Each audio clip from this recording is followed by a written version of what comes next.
चलो ईथर्स पे आ जाते हैं, ईथर्स की बात कर लेते हैं। तो आज हम लोग इसमें स्टार्ट करने जा रहे हैं अपने पास ईथर्स की प्रिपरेशन। लास्ट हम लोगों ने पढ़ा था ईथर्स का इंट्रोडक्शन, जहां पे हम लोगों ने उसके आईयूपीएसी नॉमेनक्लेचर के बारे में बात करी थी। तो अपने पास जो ईथर्स है, ईथर्स की प्रिपरेशन में आपके पास सिर्फ 3 ही प्रिपरेशन जो है वो सिलेबस में देखने को मिलेगी। लेकिन इस प्रिपरेशन में हमारे पास कुछ इंपॉर्टेंट चीजें होती है, कुछ खास बात होती है, क्योंकि एक आएगी आपके पास यहाँ पे नेम्ड रिएक्शन, जिसका नाम होता है विलियमसन ईथर सिंथेसिस। क्या पता नाम से लिखने को आ जाए या फिर वहां से अंदर से कोई कॉन्सेप्चुअल क्वेश्चन भी पूछा जा सकता है। ठीक है, डायरेक्टली नाम से लिखने को आगे तो बहुत इजी रहता है, क्योंकि ज्यादातर बच्चे याद करके जाते हैं। नेम रिएक्शन नहीं पढ़ा ऑर्गेनिक में तो फिर क्या ही पढ़ा। तो आपके पास देखो जो पहला प्रिपरेशन आ रहा है अपने पास, वो आ रहा है आपके पास अल्कोहल से। और अल्कोहल में हम लोग क्या कर रहे हैं, अल्कोहल्स का यहाँ पर डिहाइड्रेशन कर रहे हैं। अब डिहाइड्रेशन का मतलब है कि डिहाइड्रेशन के लिए आपको क्या करना पड़ता है, रिमूवल ऑफ वाटर। वाटर के रिमूवल को हम लोग क्या कहते हैं, डिहाइड्रेशन कहते हैं। अब अल्कोहल्स का डिहाइड्रेशन अगर देखा जाए तो वैसे आप लोग पढ़ चुके हो। अल्कोहल्स का डिहाइड्रेशन जब हम लोगों ने पढ़ा था तो वहां पर किसकी फॉर्मेशन होती थी, एल्कीन की। तो अगर अल्कोहल्स को डिहाइड्रेट करा जाए तो एल्कीन बनती है। लेकिन अब इसी अल्कोहल को डिहाइड्रेट करके हम लोग क्या बनाने जा रहे हैं यहाँ पर अपने पास, ईथर। देखो वहां पर जो डिहाइड्रेशन होता था, जब आपके पास एल्कीन फॉर्मेशन होती थी तो लगाते तो आप H2SO4 ही थे, लेकिन टेम्परेचर कितना रहता था अपने पास, 443 केल्विन का। तो टेम्परेचर का इंपॉर्टेंट रोल क्यों होता है, देखो इसलिए मैं कहता हूं कि आपको ये जो कंडीशंस है वो कंडीशंस एग्जैक्ट नंबर में याद होनी चाहिए। अब बहुत छोटी सी बात है, क्या पता आपके पास वहां पर ये एज अ क्वेश्चन ही आ जाए, एथेनॉल लिख करके देंगे, H2SO4 443 केल्विन लिख देंगे और इधर क्वेश्चन मार्क कर देंगे। अब आप फंस जाओगे। क्यों, क्योंकि देखो यहाँ पर कितना छोटा सा डिफरेंस है, एक जगह 443 है और ईथर बनाने के लिए जो टेम्परेचर है वो 413 है। ठीक है, H2SO4 सबको याद रह जाएगा, क्योंकि H2SO4 आपका यहाँ पर एक डिहाइड्रेटिंग एजेंट होता है। आपको पता है कि ये डिहाइड्रेशन का काम करता है, लेकिन किस टेम्परेचर पे क्या बनाता है ये भी हमें ध्यान रख के जाना है। तो एल्कीन बनाने के लिए टेम्परेचर 443 होता था, लेकिन अगर मैं टेम्परेचर को थोड़ा कम करूं, 413 केल्विन यूज करूं, तो आपके पास यही जो एथेनॉल है इथॉक्सी ईथेन में कन्वर्ट हो जाएगा। ठीक है, तो लोअर टेम्परेचर पर ईथर बनती है और हायर टेम्परेचर पर क्या बनता था अपने पास, एल्कीन बनती थी। तो 413 और ये 443, ये दो टेम्परेचर अपने पास यहाँ पर रहेंगे। हाइयर पे एल्कीन बनानी है और लोअर पर ईथर बनाना है।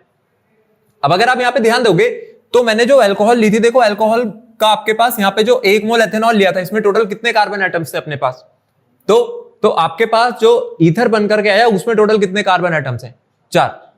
ठीक है, तो अगर मेरे पास 2 कार्बन एटम होंगे तो इधर जो ईथर मिलेगी वो कितने कार्बन एटम की मिलेगी अपने को, 4। अगर मैंने 3 यूज करे होते तो यहां क्या बन जाता, 6। अब आप जो भी ईथर बनाओगे ना, ये जब ईथर की यहां पर फॉर्मेशन होगी, ये किस तरीके के ईथर बना रहा है, ये सिमेट्रिकल ईथर की फॉर्मेशन कर रहा है या अनसिमेट्रिकल ईथर बना रहा है। कैसा ईथर दिख रहा है आपको, ये सिमेट्रिकल ईथर बनाते हैं। ठीक है, ये बात आप लोग ध्यान रखना। तो यहां पे जो फॉर्मेशन होती है वो फॉर्मेशन भी हमारे पास सिमेट्रिकल ईथर की होती है। ईथर तो बनेगा लेकिन सिमेट्रिकल ईथर बनेगा। ठीक है, तो ईथर जो हम लोग यहां पर बना सकते हैं, अगर आपने यहां पर 2 कार्बन एटम लिए थे अपने अल्कोहल में, तो ईथर में आपको टोटल 4 मिलेंगे। यहां मैं 3 कार्बन लूंगा तो वहां पर कितने मिल जाएंगे अपने को, 6 मिल जाएंगे। ठीक है, तो एक तो इस चीज का ध्यान रखेंगे कि ये जो मेथड है अपने पास, this method is only used for, सिर्फ किसके लिए यूज कर सकते हैं हम लोग इसको, for preparation of symmetrical ether. ठीक है, यहां से अपने पास जो ईथर की प्रिपरेशन होगी वो ईथर कैसे रहेंगे अपने पास, सिमेट्रिकल ईथर से रहेंगे, क्योंकि आप कुछ कर नहीं सकते हो। अब आप अल्कोहल का मिक्सचर तो ले नहीं सकते। आपने बोला मेरे को 5 कार्बन का ईथर बनाना है। अब 5 कार्बन का ईथर बनाने का मतलब है कि भाई ऑक्सीजन के एक साइड 2 कार्बन और एक साइड 3 कार्बन होंगे। ऐसा पॉसिबल नहीं है। क्यों नहीं है पॉसिबल, क्योंकि आप 2.5 का 5 थोड़ी कर दोगे। अब 2.5 कार्बन का तो अल्कोहल आएगा नहीं। और ना ऐसा हो सकता है कि मैं एक कार्बन जो है, मतलब एक जो अल्कोहल है वो 2 कार्बन वाला लूं और एक जो अल्कोहल है वो अपने पास 3 कार्बन वाला ले लूं। मिक्सचर भी यूज नहीं कर सकते हो आप। तो फिर इसीलिए हम लोग कह रहे हैं कि यहां पर अगर आप कुछ बना सकते हो तो आप सिमेट्रिकली बना पाओगे। आप यहां पे ऑड नंबर का लोगे अल्कोहल तो भी इवन नंबर का ही आएगा ईथर, और इवन लोगे तो इवन पे तो डबल करने पे वैसे भी इवन आता है। तो इतनी बात आई समझ में, यहां पर जो ईथर बनेगा वो कैसा बनेगा अपने पास, सिमेट्रिकल ईथर बनेगा। ठीक है, अब उसके साथ साथ एक और जरूरी चीज रहती है, वो क्या रहती है कि जैसा आपने यहां पर देखा कि अपने पास ये जो एथेनॉल लिखी हुई है, ये एथेनॉल मेरे को बताना है ये 1 डिग्री का है अल्कोहल या 2 डिग्री है, 3 डिग्री है, कौन सा है ये आपके पास 1 डिग्री का अल्कोहल है। तो सबसे खास बात रहती है कि क्या मेरे पास कोई सी भी डिग्री का अल्कोहल आ जाए, क्या हर किसी मतलब कोई सी भी डिग्री के अल्कोहल को डिहाइड्रेट करेंगे तो क्या हर बार ईथर बनेगा क्या? देखो ऐसा नहीं है। ठीक है, ये जो मेथड है, मेथड सिर्फ और सिर्फ आपको प्रेफर करना है अगर आपके पास 1 डिग्री का अल्कोहल है। तो 1 डिग्री का अल्कोहल यूज करेंगे तभी आपको सिर्फ एक प्योर ईथर वो बना करके देगा। अगर आपने 2 डिग्री लगा दिया या 3 डिग्री लगा दिया तो गड़बड़ हो जाएगी, और क्या होगी देखते हैं।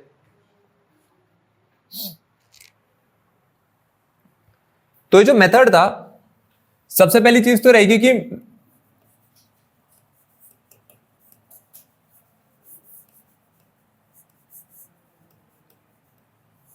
इस मेथड को जब हम लोग प्रेफर करेंगे तो किसके लिए प्रेफर करेंगे? फॉर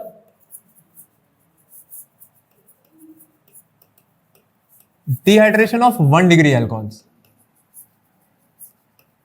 ठीक है, आपने यहां पर जो अल्कोहल उठानी है वो कितने डिग्री का उठाना है? हमेशा 1 डिग्री का अल्कोहल उठाना है। अब आप कहोगे कि नहीं, अगर मेरे पास ये 2 डिग्री या 3 डिग्री का आ जाता तो क्या होता? तो एक 2 डिग्री के अल्कोहल का एग्जांपल लेकर के चलते हैं। चलो, अगर आप 2 डिग्री का अल्कोहल लोगे तो एक 2 डिग्री का अल्कोहल जैसे मेरे पास ये हो सकता है। इसका नाम क्या होना चाहिए वैसे? जो CH3 CHOH CH3 बना हुआ है अपना, क्या नाम होगा इसका? क्या है आपकी? ये प्रोपेन टू ओल है। प्रोपेन टू ओल है इसका नाम। 2 डिग्री का अल्कोहल है। क्यों है 2 डिग्री का? क्योंकि जिस कार्बन से OH लगी है वो कार्बन मेरे पास डायरेक्टली कितने कार्बन से अटैच है? 2 कार्बन से। तो ये आपका फंक्शनल ग्रुप जिस कार्बन से लग रखा है वो कार्बन डायरेक्टली आपके 2 कार्बन से लगा हुआ था, इसलिए अपने पास ये 2 डिग्री का अल्कोहल हो गया। अब क्या करेंगे, इसको जब हम लोग यहां पर डिहाइड्रेट करेंगे, क्योंकि ये 2 डिग्री की अल्कोहल है, तो 2 डिग्री की अल्कोहल को आप ये H2SO4 के साथ रिएक्ट कराओगे। ठीक है, कितना टेम्परेचर रहता था अपने पास यहाँ पर? 413 केल्विन, 413 केल्विन का हम लोगों ने यहाँ पर टेम्परेचर रखा। अब आप लोगों ने जब इसका डिहाइड्रेशन कराया, देखो डिहाइड्रेशन करते वक्त होता क्या है, जिस कार्बन के साथ OH लगी हुई है इस कार्बन को तो क्या करना पड़ेगा अपने पास? ये यहां से हटाना पड़ेगा। ठीक है, ये OH जाएगा और उसी के साथ साथ जो एक हाइड्रोजन लगी हुई थी वो भी वहां से चली जाती है। ठीक है, OH जाएगा और हाइड्रोजन वहां से जाएगी। लेकिन हाइड्रोजन क्या इसी कार्बन से निकालते थे क्या? क्या इसी अल्फा कार्बन से निकालते थे क्या आपके पास? नहीं। कौन से कार्बन से जाती थी आपके पास? ये बीटा से। क्योंकि भाई जिससे फंक्शनल ग्रुप लगा हुआ है ये कौन सी कार्बन है आपकी? ये अल्फा है। अब मेरे पास यहाँ पे ना 2 बीटा साइड्स हैं, एक बीटा 1 है, बीटा 2 है, और दोनों से आप कहीं से भी हाइड्रोजन निकाल सकते हो, आपकी मर्जी है, क्योंकि भाई सिमेट्रिकल है, कोई फर्क नहीं है, दोनों कार्बन पे 3 ही 3 हाइड्रोजन है। तो यहाँ पे ना होता क्या है, एक तो बना देगा ये एल्कीन। क्या बनेगी देखो एल्कीन, अगर मैंने बीटा 1 साइड चूज करी होती तो CH3CH और क्या बनता है यहाँ पर? अब एक डबल बॉन्ड CH2 क्यों बनता? क्योंकि जब हाइड्रोजन जाती है तो कैसे चार्ज के साथ गई होगी? पॉजिटिव चार्ज के साथ गई होगी। ये चीज हम लोग ऑलरेडी कर चुके हैं, मैकेनिज्म भी पढ़ा था हमने। तो इस पे नेगेटिव चार्ज बनाया होगा, और जब यहां से OH गया होगा तो ये कैसे चार्ज के साथ गया होगा? नेगेटिव। तो इसने कार्बन पे कैसे चार्ज बनाया होगा? पॉजिटिव। तो यहां पर ये जो कार्बन इलेक्ट्रॉन डेफिशिएंट है, इसको ये वाली कार्बन अपना इलेक्ट्रॉन का पेयर लगा देती है ऐसा बॉन्ड। ठीक है, तो वो आपके पास डबल बॉन्ड की फॉर्मेशन हो गई। और इसी के साथ साथ ये एल्कीन तो बनाता ही बनाता है, लेकिन इसी के साथ साथ ये ईथर भी बना देगा, और ये ईथर जो बनाएगा अपने पास वो कुछ ऐसा रहेगा।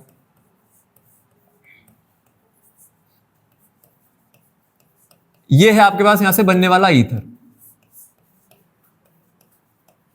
ठीक है, तो अगर आप ध्यान दोगे तो यहां पर क्या हुआ, यहां पर एल्कीन भी मिल गई और उसके साथ साथ ईथर भी मिल गया। इसका नाम क्या है अपना? ये हो गई प्रोपीन। ठीक है, तो एल्कीन भी मिल रही है और उसके साथ साथ क्या मिल रहा है आपको? देखो ईथर भी मिल रहा है। तो इसका मतलब है इस वाले मेथड को भी हम लोग यूज नहीं कर सकते हैं। क्यों नहीं यूज कर सकते हैं 2 डिग्री अल्कोहल को? क्योंकि अगर आपने 2 डिग्री अल्कोहल को डिहाइड्रेट करा तो वहां से क्या मिल जाएगा मेरे को? मिक्सचर मिल जाएगा। किस किस का मिक्सचर मिल रहा है? एल्कीन का और उसके साथ साथ ईथर का। तो a mixture of alkene and ether is obtained.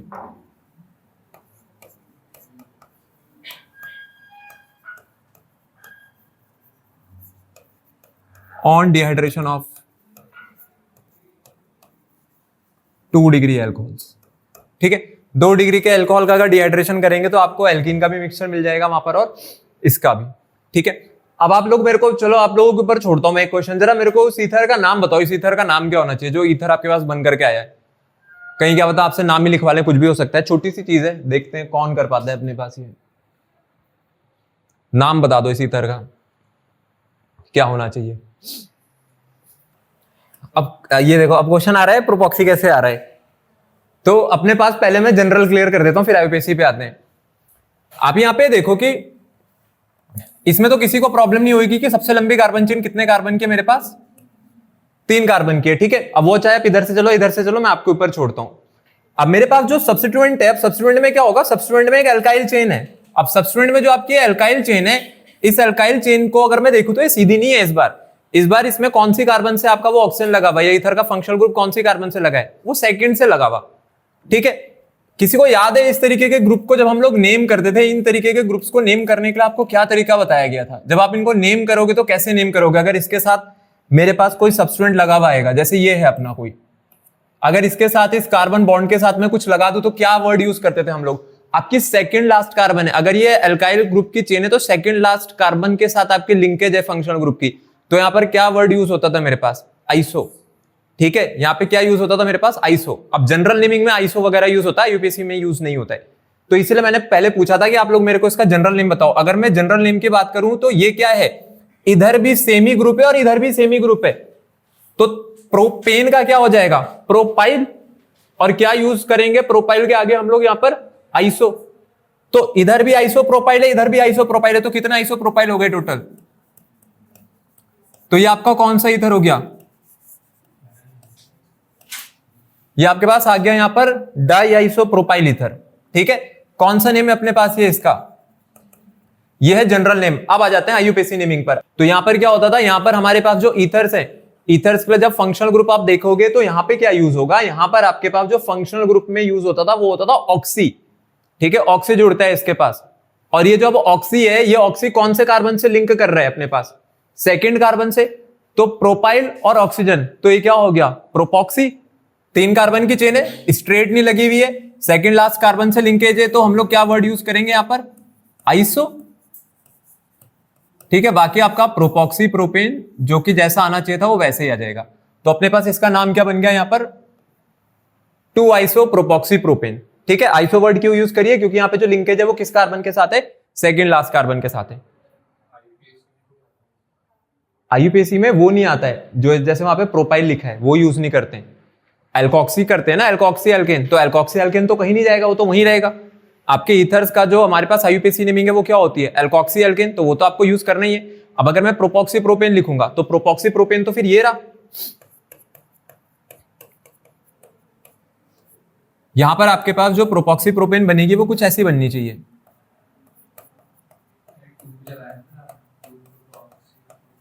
To iso इसलिए लगाया हुआ है क्योंकि आपका जो कार्बन चेन है ना, जो आपकी मेन कार्बन चेन आप यहां पर देख रहे हो, वो भी सीधी नहीं है, इसलिए तो मैं आपको बोल रहा हूं अगर मैं प्रोपॉक्सी प्रोपेन बनाता तो प्रोपॉक्सी प्रोपेन ये है, 2 इसको बता रहे हैं। आप 2 प्रोपॉक्सी प्रोपेन करोगे, चलो ठीक है, तो फिर मैं उधर वाली नहीं छेड़ रहा हूं, फिर मुझे इसको ऐसा करना पड़ेगा। यह है आपका 1 2 3। अब सही है, सेकंड पे ये लिंकेज किसकी लिंकेज है? मेथेट प्रोप प्रोपॉक्सी की लिंकेज किससे है? सेकंड से। तो 2 प्रोपॉक्सी प्रोपेन, क्या ये कंपाउंड इससे मैच कर रहा है क्या आपके ऊपर वाले से? तो आप कैसे बताओगे कि इधर जो मेरे पास एल्काइल ग्रुप जो लगी हुई है जो ऑक्सीजन के साथ है, उसमें ऑक्सीजन किस कार्बन से है? तो वो आपका आइसो, उसके लिए रेफर किया जा रहा है। यहां पर आइसो बता रहा है कि जो ऑक्सीजन है जो कि आपकी एल्काइल पे सब्स्टिट्यूट हो रखी है वो सेकंड कार्बन पे, इसलिए आइसो यूज करे।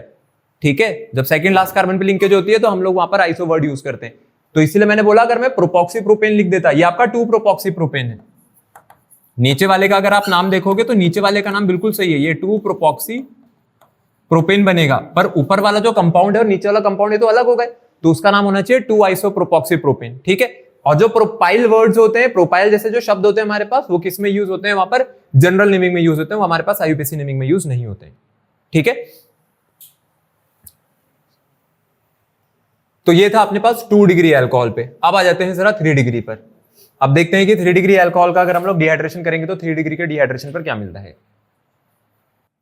H2SO4 लगाएंगे, टेम्परेचर रखेंगे 413 केल्विन का।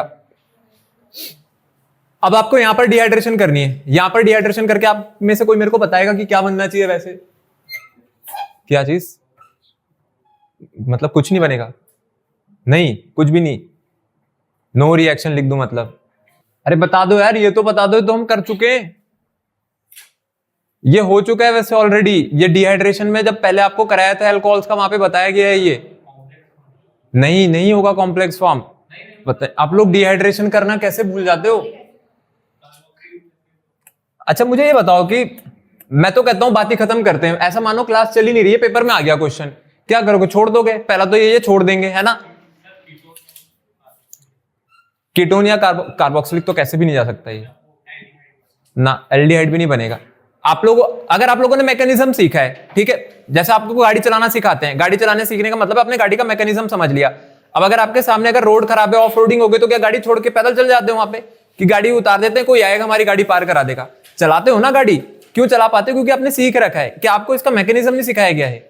क्यों सिखाया गया है आपको इसका मैकेनिज्म? ताकि आप जब ऐसी जगह पे फंसो तो पहले आप ट्राई तो करो।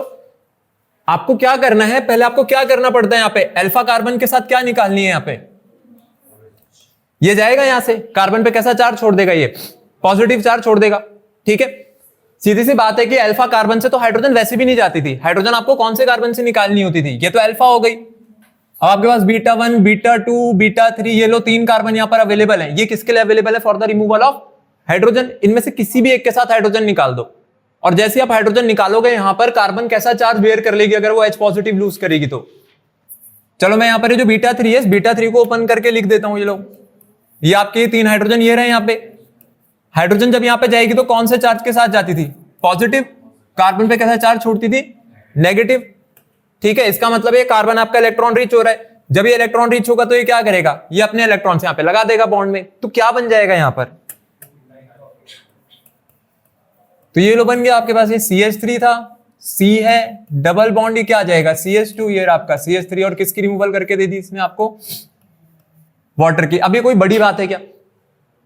आपको लगता है कि जो क्वेश्चन होते हैं ना, कि क्वेश्चन में जो पेन चलाने की जरूरत पड़ती है बस वो फिजिक्स और मैथ्स के क्वेश्चन में पड़ती है, कि केमिस्ट्री में तो ऐसा होता है जो लिखा बस वो देखते ही हो जाएगा? ऐसा नहीं होता है।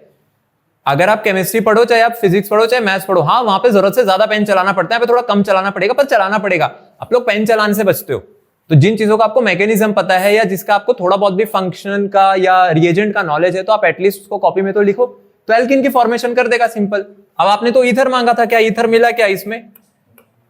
तो 3 डिग्री को हम लोग नहीं प्रेफर करेंगे वहां पर। ठीक है, 3 डिग्री अल्कोहल्स को अगर डिहाइड्रेट आप कर भी दोगे तो वो एल्कीन बना करके दे देगा। अब क्या नाम होगा वैसे मेरे पास इस एल्कीन का? बिल्कुल, ये आपके पास 1 2 3 3 कार्बन की चेन हो गई, एक मिथाइल आपका बाहर हो गया। तो इसका नाम क्या होना चाहिए यहाँ पे? 2 मिथाइल प्रोपीन होना चाहिए। ठीक है, ये आपका 2 मिथाइल प्रोपीन है। तो 3 डिग्री को भी हम लोग नहीं प्रेफर कर सकते। तो 3 डिग्री अल्कोहल्स गिव्स, क्या बना के दिया इसने आपको? Alkenes on dehydration. तो इसको भी नहीं ले जा सकते आप डिहाइड्रेशन के लिए। आई बात समझ में? ये वो चीज है जो आपको एग्जाम डे के लिए अपने पास प्रिपेयर करके जानी है। मतलब जो नॉर्मल चल रहा है वो तो सबको याद रखना ही रखना है। उसके अपार्ट क्या हो सकता है कि जो टीचर के दिमाग में हमेशा रहेगा, क्योंकि जो टीचर पेपर सेट करता है वो या तो अभी पढ़ा रहा है या उसने कभी ना कभी तो पढ़ाया ही होगा। तो उसको पता होता है कि बच्चे जो हैं अपने पास वो किन चीजों में फंसते हैं, या ऐसी कौन सी चीजें जिसको छोड़ के ही चला जाएगा बच्चा। तो आपको क्या करना है, आपको जो टीचर का माइंड है, टीचर के माइंड के साथ साथ चलना है। तो इसलिए आप इजी चीजों को लेकर के मत जाओ, और पेपर का जो लेवल है दिन ब दिन बढ़ रहा है। चलो अगला आ जाते हैं अब आपके पास सेकंड प्रिपरेशन मेथड पे, जो कि रहेगा हमारे पास एल्काइल हैलाइड से। देखो एल्काइल हैलाइड से जब आप ईथर बनाते हो तो इस रिएक्शन को हम लोग कहते हैं विलियमसन ईथर सिंथेसिस। ऑलरेडी पढ़ चुके हैं रिएक्शन। कहां पे पढ़ी थी हम लोगों ने? जब आपका सबसे पहला चैप्टर करा था ऑर्गेनिक का, halo alkanes and halo arenes करा था, तो वहां पर हम लोगों ने इसको उसकी केमिकल प्रॉपर्टी में किया था। क्यों किया था? जब हम लोगों ने देखा था कि जो सोडियम एल्कोक्साइड आयन है, सोडियम एल्कोक्साइड आयन के साथ रिएक्ट करके वो क्या बनाता है, तो वहां पर वो ईथर की फॉर्मेशन करता था। तो यहां पर आ गया आपके पास है, क्योंकि ईथर की फॉर्मेशन करता है। तो अगर आप यहां पे ध्यान दोगे तो ये क्या है मेरे पास, जो इधर ये RO नेगेटिव लिखा हुआ है, ये क्या हो गया? ये आपका सोडियम एल्कोक्साइड है। अब इनके नाम देखो कैसे ध्यान रखने हैं आपको भी। ये सोडियम है, ये एल्काइल ग्रुप है, ये ऑक्सीजन है। तो एल्काइल और ऑक्सीजन को एक साथ क्या बोलते हैं? एल्कोक्सी। तो सोडियम एल्कोक्सी मतलब sodium alkoxide ion. Sodium alkoxide ion plus RX। RX का मतलब है क्या हो गया अपने पास? ये हो गया एल्काइल हैलाइड या फिर हेलो एल्केन। ठीक है, अब ये जो रिएक्शन है ना, ये रिएक्शन आपके पास एक न्यूक्लियोफिलिक सब्स्टिट्यूशन का टाइप होती है। न्यूक्लियोफिलिक सब्स्टिट्यूशन टाइप में क्या होता है, जो आपके पास न्यूक्लियोफाइल से वो आकर के एक दूसरे को यहां पर रिप्लेस कर देंगे। तो ये जो X नेगेटिव है, ये X नेगेटिव क्या करेगा? ये X नेगेटिव जब आएगा तो ये X नेगेटिव किसकी जगह लग जाएगा? यहां पर Na की जगह। तो NaX तो मेरे पास बाहर चला गया। ठीक है, जब ये बॉन्ड टूटेगा तो कार्बन चेन चार्ज बेयर करेगी पॉजिटिव और ये बेयर करेगा नेगेटिव। ठीक है, तो NaX तो मेरे पास यहां से बाहर हो गई। क्या बचा आपके पास? R-OR। ये लिखा हुआ है R-OR। ठीक है, R- का मतलब ये होता है कि जरूरी नहीं है कि इधर मैंने जो कार्बन लिए थे हैलाइड में और इधर जो कार्बन ले रहा हूं दोनों सेम हो। R और R- इस चीज को रेफर कर रहे हैं कि इट मे और may not be similar. R- का मतलब है कि सिमिलर नहीं है। रिएक्शन टाइप पे आते हैं नीचे। सोडियम इथॉक्साइड दे रखा है, 2 कार्बन है तो इथॉक्साइड यूज करेंगे। अच्छा ये जो अपने पास यहाँ पे CH3CH2ONA लिखा हुआ है, अब आपको देखो जब ये रिएक्शन आएगी तो आपको रिएक्शन कैसे करनी है, अगर कभी भी आप भूल जाओ, आप कॉपी में जब प्रैक्टिस करते हो तो घर में आप ऐसे ही प्रैक्टिस करो, आप चार्जेस बना के चलो, तो आपके ब्रेन जो है वो ब्रेन उन चीजों को रट लेगा कि मेरे पास जब भी कोई इस तरीके का रिएक्शन है जहां पे अल्कोक्साइड्स बनते हैं, मेरे को हमेशा चार्ज सेपरेशन जो है वो अपने दिमाग में रखनी है। फिर आप यहां चार्ज सेपरेशन कर दो लो, तो कभी Br पे तो आप नेगेटिव चार्ज के अलावा कुछ चार्ज ला ही नहीं सकते, तो इसका मतलब है ब्रोमीन नेगेटिव है तो कार्बन पे क्या आया होगा, पॉजिटिव, बन गया आपका Na पॉजिटिव Br नेगेटिव, बाहर निकल करके NaBr, और किसको जोड़ दो अब CH3CH2O और CH2CH3, ये लो हो गई आपके पास यहाँ पर डाईइथाइल ईथर की फॉर्मेशन या इथॉक्सी इथेन की फॉर्मेशन सबसे पहली। ठीक है, तो ये क्या बन गया मेरे पास यहाँ पर, ये आपके पास इथॉक्सी इथेन बन गई। ठीक है, सिमेट्रिकल ईथर बन रहा है यहां भी। अगला वाला एग्जांपल अगर आप देखोगे तो अगले वाले एग्जांपल में मैंने सोडियम इथॉक्साइड लिया, फिर यहां पर इथाइल ब्रोमाइड ली, फिर क्या होगा CH3OC2H5, CH3OC2H5 कैसा ईथर है अपने पास, ये अनसिमेट्रिकल है। तो चलो कम से कम एक मेथड तो ऐसा आ गया जिसकी अपने पास ये लिमिटेशन नहीं है कि वहां से सिर्फ सिमेट्रिकली बनाए जा सकते हैं, यहां से कैसा ईथर बना सकते हो आप, अनसिमेट्रिकल भी बना सकते हो। तो अब यहाँ पे अनसिमेट्रिकल ईथर भी बन सकता है, और इससे पीछे वाले को अगर हम देखें तो वो सिर्फ सिमेट्रिकल ईथर बना सकता था, तो यहां पर वो लिमिटेशन खत्म हो गई। दूसरी चीज अच्छी बात यहां पर क्या है कि आपके पास न्यूक्लियोफिलिक सब्स्टिट्यूशन का एक टाइप है। ठीक है, आपके पास न्यूक्लियोफिलिक सब्स्टिट्यूशन को फॉलो कर रहा है, तो इसके ऊपर आपने पिछले कई बार रिएक्शंस देखी है, क्वेश्चन भी करे हैं, तो अगर आपके पास इससे मिलता जुलता क्वेश्चन आ जाए तो आपको इसमें प्रॉब्लम नहीं होनी चाहिए।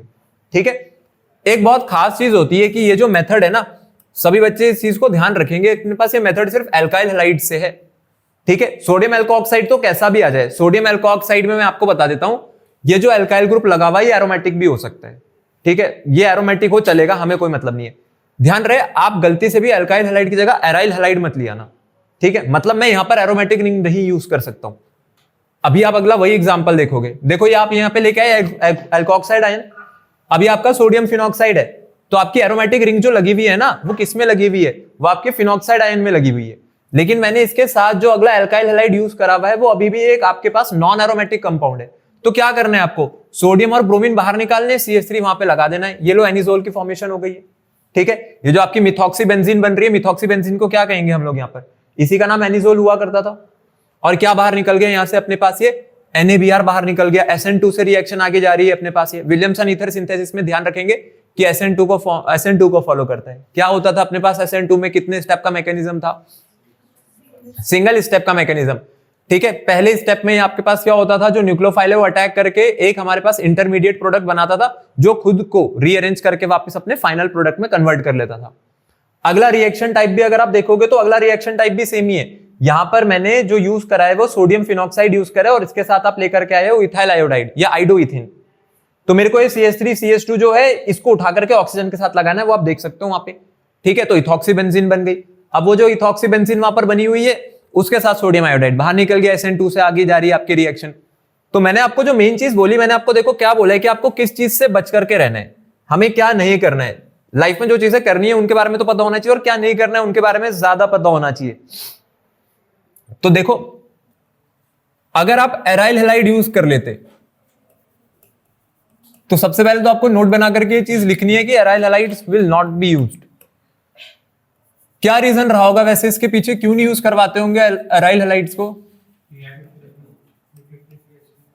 जो आपके पास एराइल हैलाइड्स होते हैं वो न्यूक्लियोफिलिक सब्स्टिट्यूशन के लिए कैसे रहते हैं, इनएक्टिव होते हैं वो। ठीक है, या उनकी जो रिएक्टिविटी होती है अल्काइल हैलाइड्स के कंपैरिजन में बहुत कम होती है, ये हम लोग ऑलरेडी डिस्कस कर चुके थे, इसलिए एराइल हैलाइड्स को यूज नहीं करेंगे।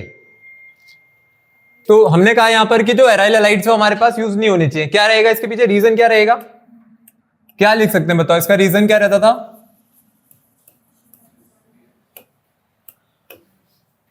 क्योंकि ये अपने पास लेस रिएक्टिव होते हैं, किसके टूवर्ड्स, बिल्कुल। तो ये नॉर्मल कंडीशन में तो न्यूक्लियोफिलिक सब्स्टिट्यूशन यहां पे होता भी नहीं था। ठीक है, इसलिए इसकी रिएक्शंस भी आपको अलग से ही पढ़ाई जाती थी।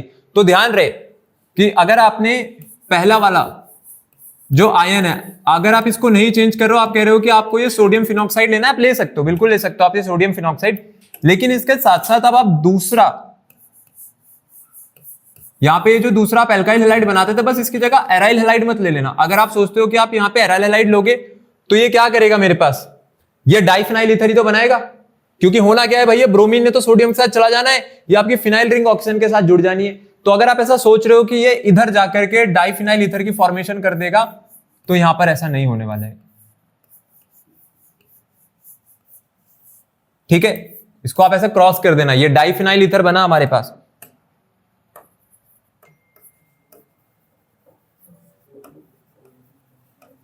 ठीक है, तो डाइफिनाइल ईथर आपको नहीं बनाना है। तो इस लिमिटेशन को अगर हम लोग ध्यान दें तो लिमिटेशन जो अपने पास वो यही निकल करके आती थी, अल्काइल हैलाइड्स का मतलब अल्काइल हैलाइड्स जो होता है, अब एराइल हैलाइड्स यूज मत कराना। ठीक है, आई बात समझ में?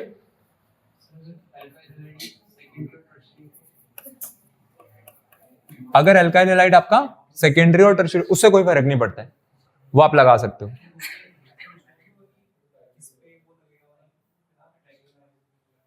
वो तो आपके पास जो ब्रोमीन है या आपने जो भी वहां पर हेलोजन ली होगी, वो जिस भी कार्बन से लगी होगी उसी कार्बन ने पॉजिटिव चार्ज बेयर करना है और वो कार्बन आकर के ऑक्सीजन के साथ लग जाएगी, कोई दिक्कत नहीं है। जैसे अगर आप ये वाला लेकर के आते हो अल्काइल हैलाइड, सोचो अगर आपके पास ये अल्काइल हैलाइड होता तो आप कहते कि आपके पास इसमें बीच वाले कार्बन पर ब्रोमीन लगा है, तो आपकी जो ऑक्सीजन है ना वो इस कार्बन से लिंक होती है, बस ऑक्सीजन इस कार्बन से लिंक हो जाएगी। तो ये मेरे पास वही आइसोप्रोपाइल का ग्रुप जो है वो आइसोप्रोपाइल का ग्रुप वहां पर लिंकेज देगा जाकर के। हाँ, सेम चीज टर्शरी पे भी सेम रहेगा।